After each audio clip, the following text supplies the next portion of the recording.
ไปรับลูกชายกันค่ะ เรามาแต่งตัวกันก่อนนะคะ หมวกแบบเนี้ยมันดีมาก คือพอเราเข้าไปในอาคารใช่ปะ แล้วแบบมันร้อนอะ่ะ เราก็สามารถถอดออกแบบนี้ได้เลยทุกคนแบบ มันก็จะแบบอยู่ข้างหลังอย่างเงี้ย ไม่ต้องถือไม่ต้องเอาใส่กระเป๋าไม่ต้องอะไรทั้งนั้นก็คือ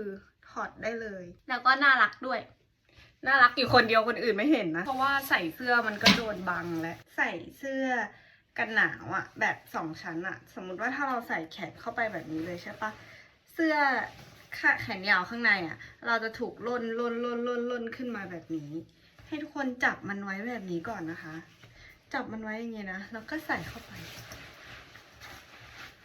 แค่นี้มันก็จะไม่ล่นเข้าไปข้างในแล้ว อันนี้หลุยเห็นซาชาทำหลุยก็เลยทำตาม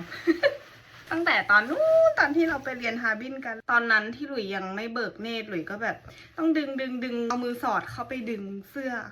อย่างเงี้ยตลอด แต่ว่าพอเห็นซาชาทำเราก็ทำตามง่ายดีคันหัวแล้วมันเป็นอะไรมันจะต้องมาชอบคันตรงนู้นตรงนี้ตอนที่แต่งตัวเสร็จแล้ว อย่าให้ผมมันออกมานะคะ เพราะว่าเดี๋ยวมันโดนไอ้น้ำเกาะคืออะไรอะความเย็นอะมันจะโดนความเย็นเกาะแล้วมันจะเป็นน้ำแข็งอะมันจะเปียกร้อนละเหงื่อมาแล้วเนี่ยรีบออกจากบ้านกันไปมาแล้วมา